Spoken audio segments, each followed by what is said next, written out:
Start करते हैं आज की क्लास। वेलकम बैक सभी का। काफ़ी दिनों बाद के हॉलीडे के बाद में सबने रिवीजन कर लिया होगा आई होप। तो अध्याय एकादश, एकादश यानी चैप्टर 11, दोष आदि विज्ञानी है, नॉलेज ऑफ दोष। ठीक है, तो देखो दोष आदि विज्ञानी है, तो यहाँ पे लिखा हुआ नॉलेज ऑफ दोषास। तो कहने का मतलब ये है कि दोष आदि में दोष, धातु, मल तीनों का इस चैप्टर में वर्णन है। ठीक है, नॉलेज ऑफ दोषास मतलब कहने का मतलब है कि दोष के साथ धातु भी है, मल भी है। तो अपन धातु, दोष, धातु, मल इन तीनों के बारे में इस चैप्टर में संक्षिप्त में, ठीक है, वर्णन स्टडी करेंगे, मतलब जानेंगे। एक इंपॉर्टेंट और बात बता दूं, आपका फिजियोलॉजी का प्रथम पेपर और फिजियोलॉजी का सेकंड पेपर दोनों 50-50 नंबर के, आपको पता है 100 नंबर बस। तो ये फिजियोलॉजी का 75 नंबर का जो इंपॉर्टेंट पॉइंट है ना वो कवर करता है ये चैप्टर। ओनली अष्टांग हृदय का 11th चैप्टर फिजियोलॉजी के 75 नंबर कवर करता है। अब आप सोच लो कि कितना इंपॉर्टेंट चैप्टर है ये। तो फिजियोलॉजी के 75 नंबर आ जाएंगे अगर आपने इस चैप्टर को ढंग से स्टडी कर लिया।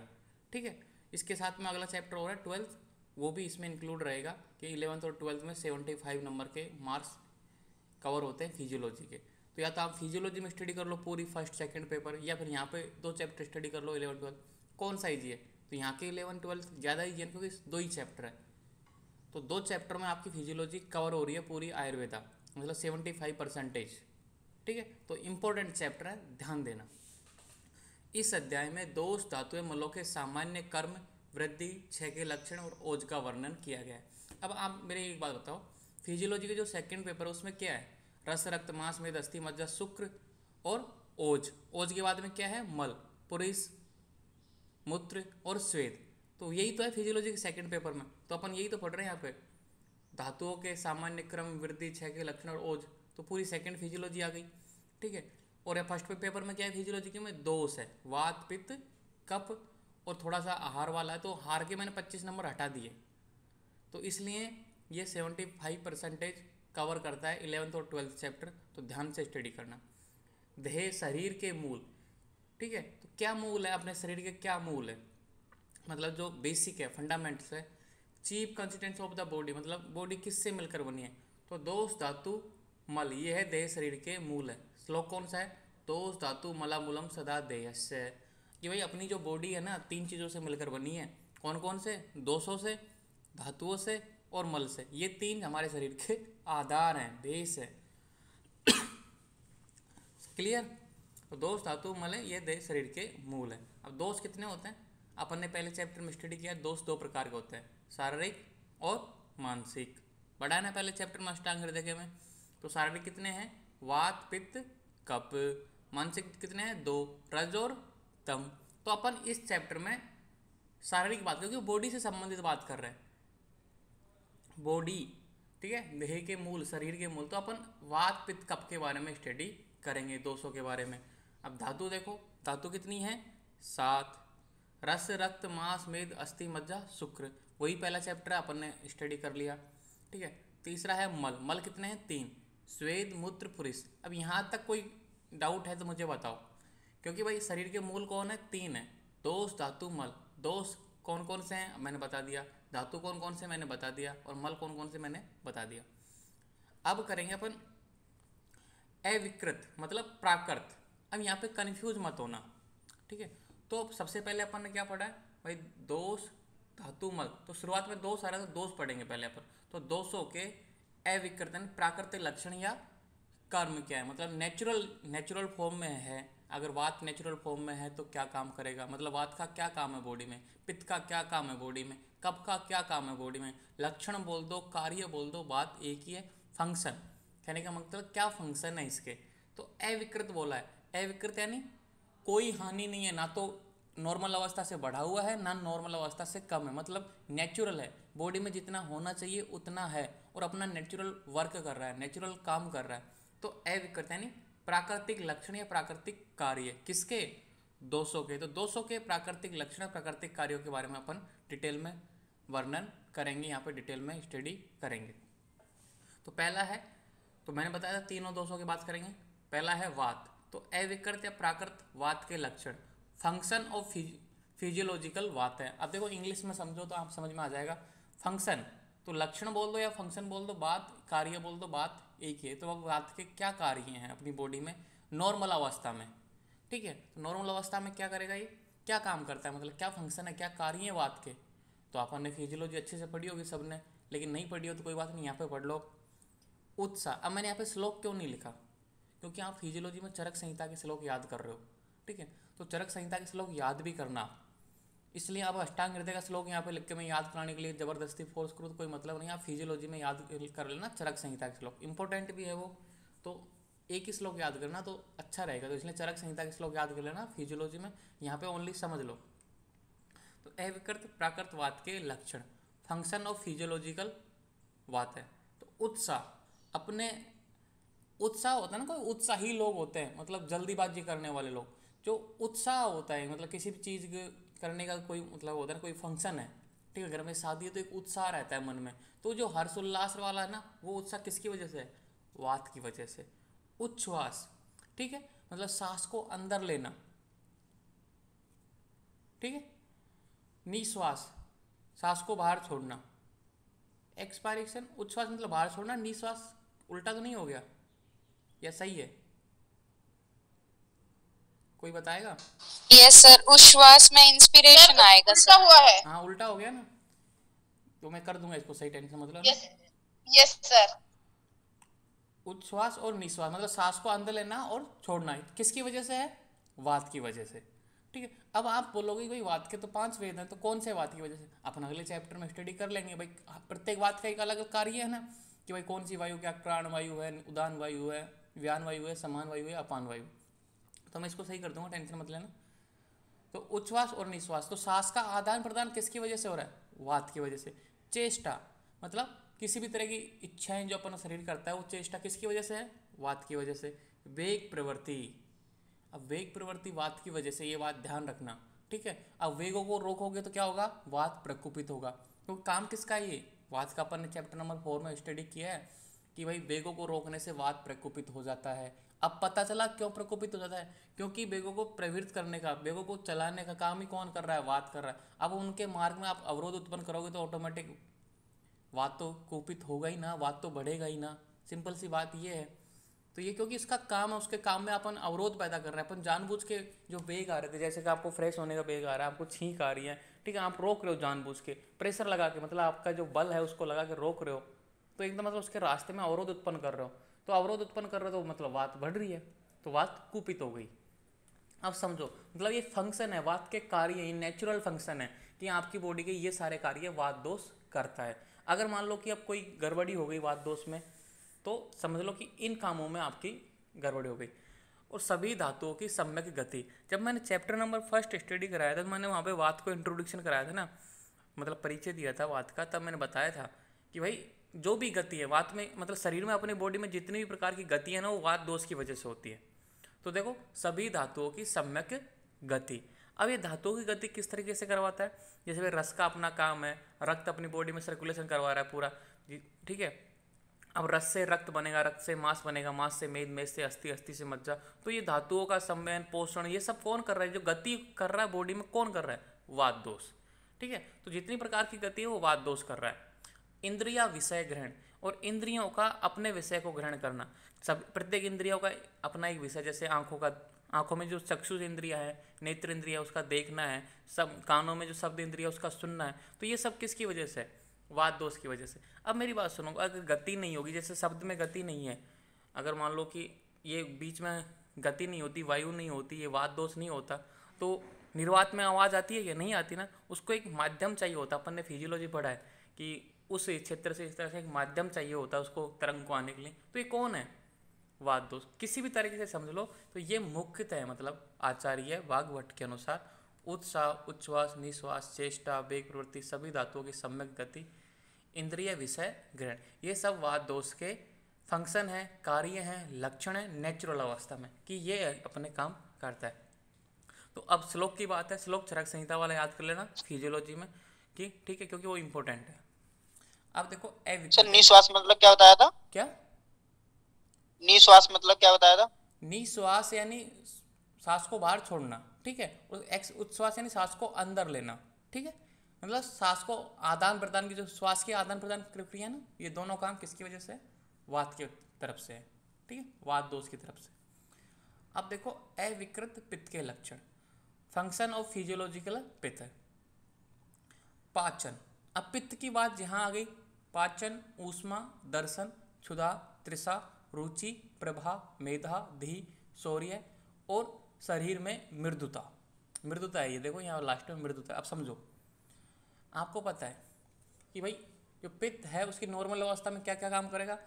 पाचन का काम करेगा। अपन बोलते हैं ना भाई पित्त कम हो गया मतलब पाचक अग्नि कम हो गई, जठराग्नि कम हो गई। पित्त बढ़ गया मतलब पाचक अग्नि बढ़ गई, ठीक है। तो नॉर्मल अवस्था में क्या करेगा? पाचन का, भाई अपने जितना भोजन खाया उतना को पचा देगा। ऊष्मा, अपने शरीर को ऊष्मा प्रदान करेगा, एनर्जी प्रदान करेगा। ऊष्मा से आप एनर्जी को समझो, ठीक है, कि एनर्जी प्रदान करेगा, कोई कार्य करने की शक्ति उत्पन्न करेगा। अपन खाना खाते हैं, क्यों खाते हैं? शक्ति उत्पन्न होता है कि अपन कार्य करने की एनर्जी मिले। तो ये पाचन काम करेगा तो एनर्जी मिलेगी। विजन, दर्शन, अपन कोई भी चीज़ देख रहे हैं ना वो पित्त की वजह से देख रहे हैं। अगर किसी की मतलब कोई प्रॉब्लम है, मतलब कम दिखाई दे रहा है, ठीक है, धुंधला दिखाई दे रहा है, तो किसकी कमी है? वो पित्त की कमी है। तो मतलब विजन, तो ये दर्शन करने का काम कौन करवाता है? आलोचक पित्त रहता है। आंखों में आपने देखा हो, सुना होगा, तो आपने फिजियोलॉजी में स्टडी किया होगा, तो पित्त दोष, वहाँ पे पित्त का एक प्रकार है आलोचक पित्त। आलोचक पित्त क्या करता है? आंखों में निवास करता है, आंखों में उसका स्थान है। वो क्या, विजन को क्लियर करता है, विजन को देखने में मदद करता है। तो ये दर्शन का काम कौन करता है? पित्त। क्षुधा, ठीक है, भूख, जो भूख लगती है ना वो पित्त दोष की वजह से लगती है, ठीक है। तो क्षुधा यानी हंगर। तृषा, प्यास भी लगती है, तो अपनी बॉडी को प्यास लग रही है नॉर्मल अवस्था में, वो पित्त की वजह से। रुचि, टेस्ट, जो अपन भोजन में खाना उत्पन्न, मतलब जो टेस्ट आता है, जो रुचि होती है, मतलब होता है ना कि कैसा टेस्ट है इसका, अच्छा है कि बुरा है, मन खाना करने का देख के ऐसा लगता है कि यार इसको खाना चाहिए नहीं खाना चाहिए। तो रुचि जो टेस्ट उत्पन्न करता है वो कौन करता है? पित्त। प्रभाव, प्रभाव को आप इस तरह से समझो, जो ना आभा होती है, मतलब एक तरह के चेहरे पे, मतलब बोलते ना कि एकदम तो मुरझाया हुआ चेहरा, कितना बोलता ना कि 6 महीने से बीमार हूँ, दुखी सा, ऐसा चेहरे से लग जाता है कितना परेशान आदमी है।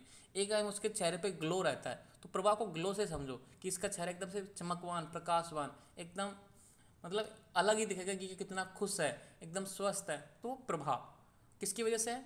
पित्त की वजह से। मेधा, धी, मेधा यानी बुद्धि, धी यानी धैर्य, ठीक है, शौर्य मतलब एकदम पराक्रमी व्यक्ति, और शरीर में मृदुता, मुलायम। आपने पढ़ा होगा कोष्ठ, कि पित्त दोष की वजह से मृदु कोष्ठ रहता है, पढ़ा है ना अपने फर्स्ट चैप्टर में। तो ये मृदुता लेके आता है शरीर में। तो ये शरीर के पित्त के लक्षण है, पित्त के फंक्शन है, कि आपको भूख, प्यास, रुचि, और जो आपके चेहरा पे हो ना एक तरीके से नूर होता है, एक तरीके से भाई क्या नूर चमक रहा है इसका, एक तरीके से वो प्रभाव। बुद्धि, अगर आपकी मान लो कैपेसिटी अच्छी है याद करने की, लर्निंग की, तो आपका पित्त अच्छी तरीके से काम कर रहा है, प्रॉपरली काम कर रहा है। शौर्य, जो ताकतवान व्यक्ति होते हैं एक तरीके से, ठीक है, पराक्रमी व्यक्ति होते हैं, वो भी पित्त की वजह से, तो शरीर में मृदुता और मुलायमता भी लेके आएगा। ये है अविकृत, मतलब नेचुरल अवस्था में, नेचुरल फॉर्म में, जो नॉर्मल कंडीशन में है ना, उस पित्त के लक्षण, ठीक है। अब देखो आगे, अविकृत कफ के लक्षण, फंक्शन ऑफ फिजियोलॉजिकल, श्लेष्मा लिखा मैंने, तो कफ को श्लेष्मा भी बोलते हैं, ये बात ध्यान रखना कि कफ को श्लेष्मा भी बोलते हैं। बहुत से बच्चे बोलेंगे बाद में सर यहाँ तो श्लेष्मा लिख दिया आपने, कफ लिखना चाहिए था, ये श्लेष्मा। अब देखो दृढ़ता या स्थिरता, मतलब कफ क्या करता है? दृढ़ता लेके आता है, स्थिरता लेके आता है, बॉडी में दृढ़ता या स्थिरता, स्टेबिलिटी लेके आता है। स्निग्धता, अब कफ का काम ही है स्निग्धता लाने का, ठीक है। संधि बंधन, स्टेबिलिटी ऑफ द जॉइंट्स। आपको पता है मैंने एक बार जब पहला चैप्टर में इंट्रोडक्शन कराया था कफ का, तो उसमें बताया था कि जितना भी साइनोवियल फ्लूइड है, जितना भी म्यूकस है, जितना भी श्लेष्मा है बॉडी में, ठीक है, जितनी भी पेरिटोनियम झिल्ली हैं, ठीक है, जो घर्षण से बचाती हैं, वो सब कफ का रूप है एक तरीके से। तो संधि बंधन, स्टेबिलिटी ऑफ जॉइंट्स, अब क्योंकि ये क्या करता है? जॉइंटों को मजबूत बनाता है, दृढ़ता लेके आता है, स्थिरता लेके आता है, घर्षण से बचाता है और बॉडी को मजबूत बनाता है। तथा क्षमा, देखो ये क्षमा इंपॉर्टेंट है। क्षमा यानी माफ़ी करने का, जो आपके मन में बोलते हैं ना कि कितना आप, किसी ने आपके साथ कितना ही बुरा किया हो, ठीक है, लेकिन आपने उसको माफ़ कर दिया। ये गुण किसकी वजह से है? कफ की वजह से। अगर आप में ऐसा गुण है कि भाई ठीक है कोई बात नहीं, कल माफ़ किया तेरे को, कोई गलती कर दी किसी सामने वाले ने जानबूझ के की, अनजाने में की, लेकिन उसको आपने माफ़ कर दिया, बड़ा दिल रखे, तो ये किसकी वजह से? कि आप कफज प्रकृति वाले व्यक्ति हो। इससे पता लगता है, इंडिकेशन जाता है कि आप कफज प्रकृति वाले हो। और बहुत से व्यक्ति होते हैं ना, जरा सा ही उसको कुछ ऐसा बोल दिया वो आग बबूला हो जाता है तुरंत ही, वो वातज और पित्तज प्रकृति के आते हैं, ठीक है। तो क्षमा एक विशेष गुण है कि ये क्षमा कर देता है, माफ़ कर देता है, बड़ी से बड़ी गलती को माफ़ कर देता है, जा बेटा जी ले जिंदगी, ठीक है। तो अविकृत कब के लक्षण, ये नेचुरल अवस्था में, नेचुरल फॉर्म में ये इसके लक्षण या फंक्शन है, ठीक है। अब सिंपल सी बात यह है कि आपको इन तीनों के चरक वाले श्लोक याद करने हैं। चरक वाले श्लोक हम लेंगे, फिजियोलॉजी में आराम से मिल जाएंगे, ठीक है। क्योंकि मैं इसलिए बोल रहा हूँ कि वो सेकंड ईयर में आपको दोबारा से याद करने नहीं पड़ेंगे। सेकंड ईयर में चरक संहिता पढ़ोगे ना आप, तो वो इंपॉर्टेंट भी है पीजी के हिसाब से भी, हर तरीके से। तो वो श्लोक चरक वाले आपको याद कर लेने हैं। आप ये मत सोचना कि अष्टांग हृदय में क्वेश्चन आएगा ही नहीं इसमें से। क्यों नहीं आएगा? क्योंकि अष्टांग हृदय में कम क्वेश्चन आते हैं, क्योंकि आपको पता है कि भाई ये फिजियोलॉजी में आएंगे, तो वहाँ फिजियोलॉजी पूर्णतः पूरी सब्जेक्ट है। तो टीचर क्या करता है भाई, अष्टांग हृदय में इसको चैप्टर को कम याद करता है और कभी कभी बहुत सारे क्वेश्चन दे देता है, लेकिन ये आपको याद करना ही है क्योंकि इंपॉर्टेंट है। 2 सब्जेक्टों में है, 2 सब्जेक्टों का मतलब डबल बेनिफिट, एक जगह पढ़ लो दोनों जगह फायदा मिलेगा, ठीक है। आप देखो 200 के विकृत कर्म। अब विकृतता 2 तरीके से आती है, या तो बढ़ जाएंगे जो नॉर्मल वैल्यू है उससे बढ़ जाएंगे, या कम हो जाएंगे, ठीक है। तो विकृत कर्म मतलब कम हो गया तो क्या होगा, बढ़ गया तो क्या होगा। अपन ने अभी तक प्राकृतिक कर्म पढ़े थे, नॉर्मल, ठीक है, जो नॉर्मल कंडीशन। अब क्या किया, तो इंक्रीज हो जाएंगे या डिक्रीज हो जाएंगे।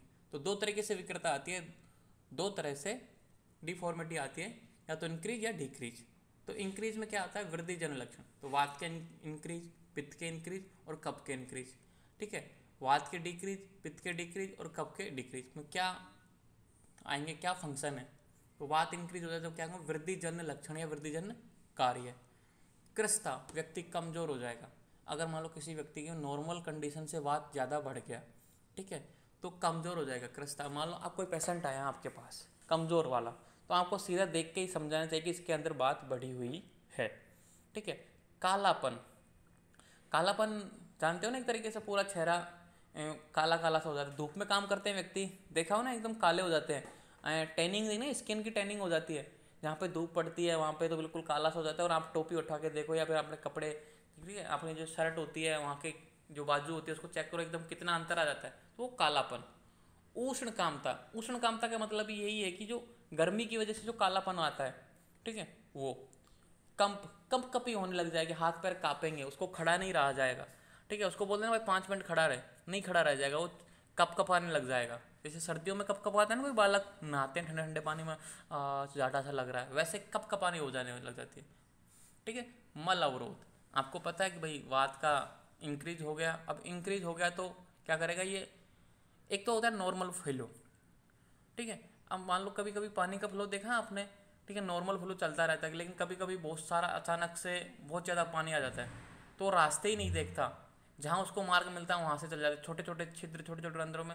तो हर जगह से वो वात बढ़ जाता है, मतलब गुब्बारे टाइप के बन जाते हैं, और वो क्या करता है, मल को अवरोध करता है, रास्तों में अवरोध पैदा करता है, ठीक है। तो मला अवरोध। और निद्रा नाश, निद्रा नाश यानी आपको नींद नहीं आएगी।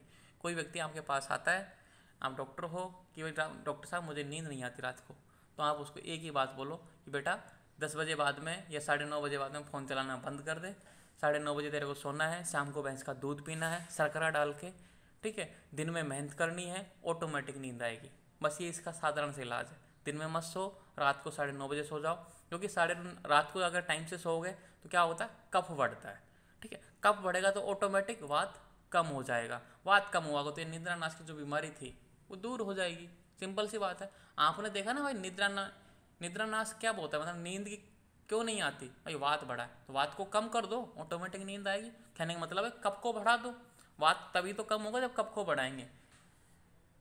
तो कैसे भी कर लो चिकित्सा, आपको बस लक्षण देख के समझना है कि क्या कौन सा दोष। तो ये दोष इसलिए इंपॉर्टेंट है, आपने ये लक्षण देखा, ये देखा भाई निद्रा नाश है सामने वाले के, तो आपको पता लग गया कि वात दोष की डिफॉर्मिटी है इसमें, वो भी इंक्रीज वाली। तो वात को कम कर दो, क्लियर हो जाएगी व्याधि ठीक। इसलिए इंपॉर्टेंट है, फिजियोलॉजी बहुत ज़्यादा इंपॉर्टेंट है चिकित्सक के लिए, ठीक है। तो फिजियोलॉजी को अच्छे से पढ़ना, ध्यान से पढ़ना। अब देखो 6 जन, अब इसमें वात के 6 जन, मतलब वात कम हो गया तो शिथिलता आ जाएगी। अब शिथिलता का मतलब समझते हो ना, शून्यता, एक्टिवनेस। जैसे आपका पैर कभी सो जाता है, बोलते हैं ना कि चुनमुने से लगते हैं पैर में, वो सो जाता है कि अपन उसको फिर मुट्ठी है, मतलब जो अपने हाथ से मारते हैं उसको जगाते हैं कि भाई पैर सो गया मेरा। तो शिथिलता कहने का मतलब कि उसमें जो एक्टिवनेस थी ना वो कम हो जाएगी बिल्कुल, जो एक्टिवनेस थी वो खत्म हो जाएगी। अल्प भाषण, कम बोलेगा व्यक्ति, बोला ही नहीं जाएगा उसको, मतलब बोलते बोलते थक जाएगा, बुला के नहीं आएगा, बात ही नहीं है उसमें। संज्ञा मोह, संज्ञा मोह मतलब लॉस ऑफ सेंसेशन, मतलब आप एक तरीके से कोई सुन्न हो जाओगे, एक तरह शीतलता, समझ रहे हो ना, इसी तरह संज्ञा मोह जो कि आपके लॉस ऑफ सेंसेशन, कोई आपको कुछ भी कर रहा हो आप मतलब अरुचि हो जाएगी एक तरीके से, कोई बुला रहा है, कोई काम करने के लिए कह रहा है, आपको पता है ना। उत्साह था, वात की वजह से नॉर्मल वैल्यू थी क्या कि उत्साह, हर काम में एक्टिवनेस, तुरंत करने की, जल्दी करने की चाह, लेकिन अब हो गया वात कम, 6 जन। तो संज्ञा मोह, लॉस ऑफ सेंसन, कोई पुकार रहा है तो पुकारने दो, कोई ध्यान नहीं देना, ठीक है, कुछ भी मत करो, एक तरीके से पड़े रहो बस, एक तरीके से क्या होगा, कफ वृद्धि के लक्षण। कफ वाला वृद्धि, जो कफ बढ़ जाता है उसमें क्या होता है, आलस्य आ जाता है व्यक्ति को, वैसा व्यक्ति बन जाएगा कि भाई संज्ञा में हो जाएगा एक तरीके से, कोई मतलब नहीं, सुनो कोई बोल रहा है तो पुकार रहा है तो पुकारने दो, कोई काम दे रहा है तो देने दो, कोई मतलब नहीं, मुझे नहीं करना काम, बस आलस्यपन आ जाएगा एक तरीके से। और क्या कि कफ वृद्धि के लक्षण, अब यहाँ पे मैंने लिखा है कि कफ वृद्धि के लक्षण, आपको एग्जाम में यहाँ पे ये लिखना है कफ वृद्धि के लक्षण। आगे क्या कौन कौन से हैं, अग्निमंद, प्रेषक, देखो यहाँ पे देखो कफ वृद्धि में अग्निमंद, प्रेषक, आलस्य, गौरव, ये सब यहाँ पे भी लिखने हैं, ठीक है। तो मतलब वात कम हो गया, इसका मतलब यही तो हुआ कि कफ बढ़ गया बॉडी में, इसलिए तो वात कम हुआ, तो कफ वृद्धि के लक्षण उत्पन्न हो जाएंगे। आपने किसी कफ बढ़े हुए व्यक्ति को देखा था, ओबिसिटी वाले व्यक्ति को देखा है, जो बहुत मोटा हो, उसमें वो कम बोलता है, शीतलता मतलब एक्टिवनेस नहीं है, संज्ञा मोह, कोई पुकारने तो वो मस्त आराम करता रहेगा, तो वही कफ वृद्धि के लक्षण पैदा हो जाएंगे। जिस तरीके से अगर मान लो ऐसा पेशेंट है तो आपको समझ लेना चाहिए कि इसका कफ बढ़ा हुआ है, वात 6 है, आपको इसको कफ को कम करना है, वात को बढ़ाना, नॉर्मल लेवल पे लेके आना, रोगी ठीक हो जाएगा, सिंपल सी बात। तो ये हो गई वात वाली बात। अब देखो पित्त, अब मान लो पित्त नॉर्मल वैल्यू से क्या हो गया, वृद्धिजन, इंक्रीज हो गया। आपने पढ़ा है नॉर्मल कि भाई ये भूख प्यास को नियंत्रित करता है, मतलब इसकी वजह से लगते हैं, तो भूख ज़्यादा लगेगी, प्यास ज़्यादा लगेगी।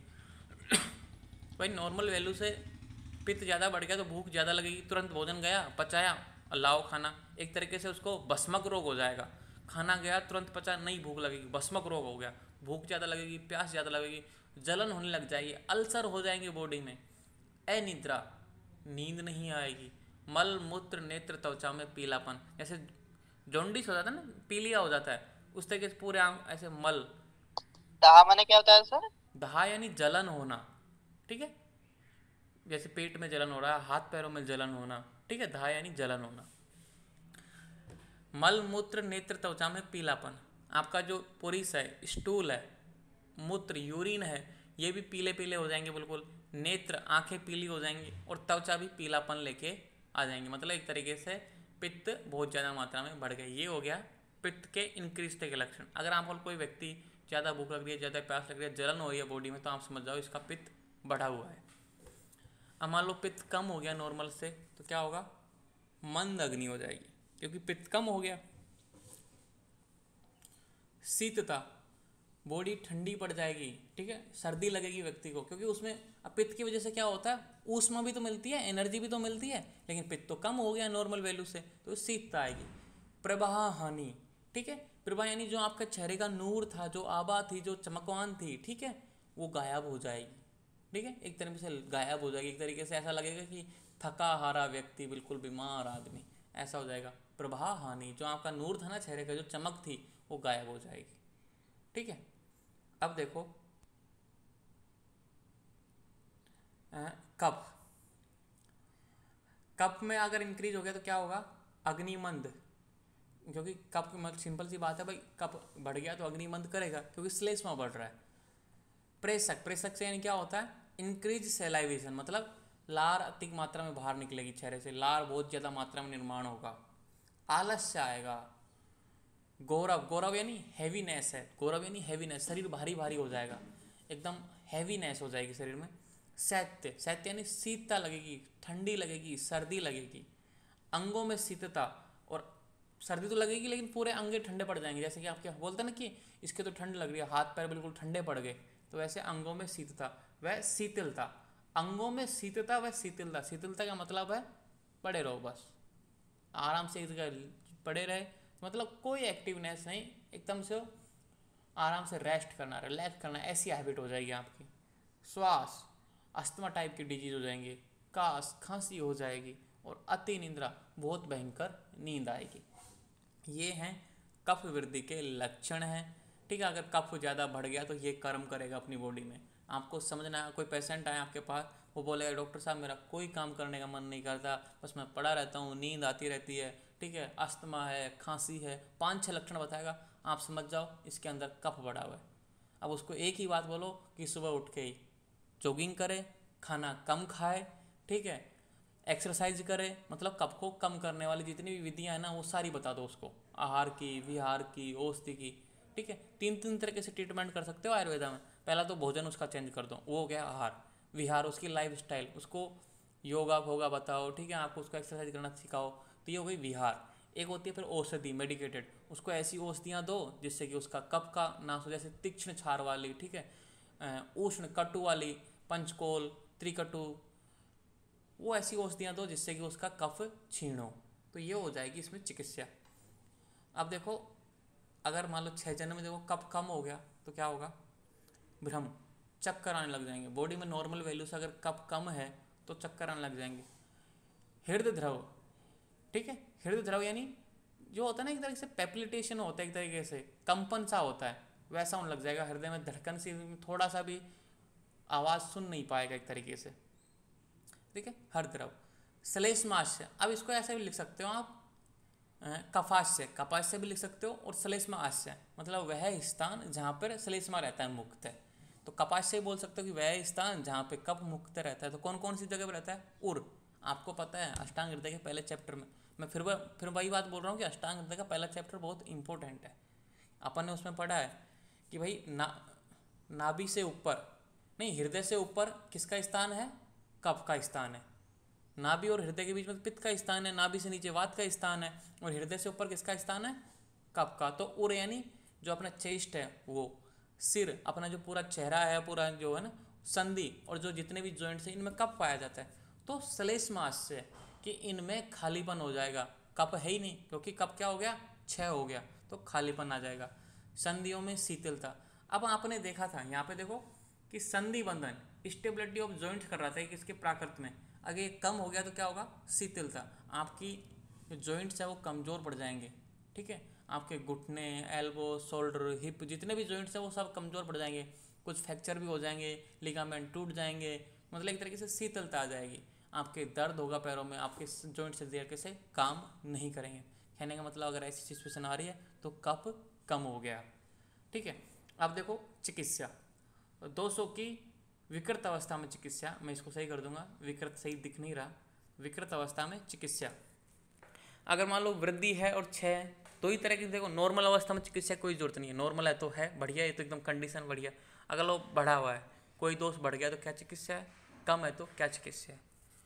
तो अगर पित्त और कफ में क्या करना है, नॉर्मली ये बेसिक है, फंडामेंटल है, क्रिया, मतलब एक तरीके से कि क्या है कि भाई ये बेस है, क्या करना है, पित्त और कफ में लंघन करो, लंघन को ही अपतर्पण बोलते हैं।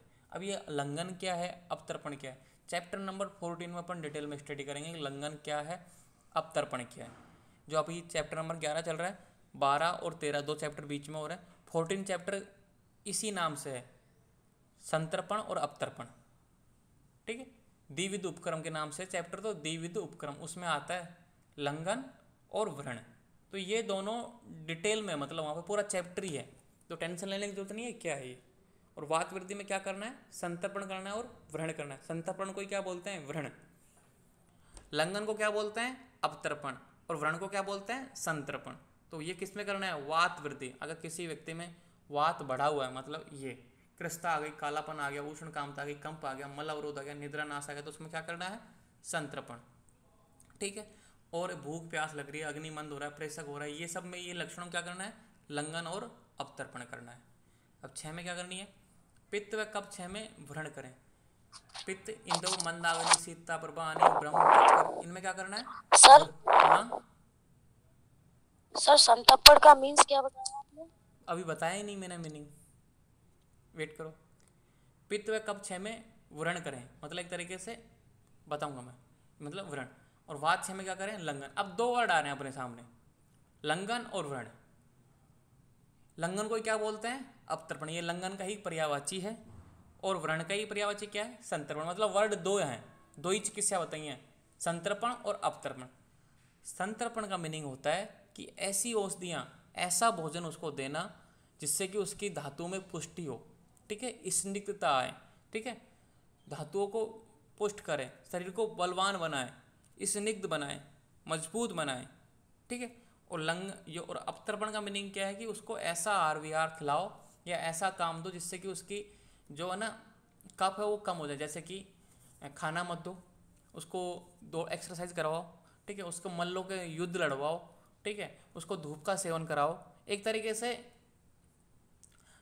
कफ, जितने भी वात बढ़ाने वाले काम है वो सारे काम करो, ठीक है, वो होता है अवतर्पण, लंघन। ये दो अभी मैं बताऊंगा, टेंशन मत लो, ये चैप्टर नंबर 14 में डिटेल में स्टडी करेंगे, ठीक है। तो अभी घबराना मत कि ये क्या है, लंघन क्या है, अवतर्पण क्या है, सर्वतरण क्या है, भ्रण क्या है, तो टेंशन मत लो अभी, बस ये वर्ड याद कर लो। इनकी पूरी डिटेल में चिकित्सा है चैप्टर नंबर 14 में। अगर मैं यहाँ समझाने लग जाऊँगा तो फिर, क्योंकि ये तो पूरा चैप्टर है, तो पूरा चैप्टर को सिस्टमेटिक तरीके से कैसे समझा सकता हूँ, तो वहीं से समझेंगे जहाँ पे जगह है। तो चैप्टर नंबर 14 में इसको डिटेल में स्टडी करेंगे, ओके। तो घबराने की जरूरत नहीं है, अभी तो बस इनका नाम याद करो कि लंघन को ही अवतर्पण बोलते हैं और व्रण को ही संतर्पण बोलते हैं। बस ये दो वर्ड याद करो, लंघन, व्रण, अवतर्पण और संतर्पण, ठीक है। अब करेंगे अपन धातुएं। मैं क्लास को कर रहा हूँ एंड, दोबारा से ज्वाइन होना सबको, ठीक है। कितने बच्चे हैं? 11 बच्चे हैं, दोबारा से ज्वाइन हो जाना सारे के सारे। थैंक यू, दोबारा ज्वाइन होना तुरंत, है ना।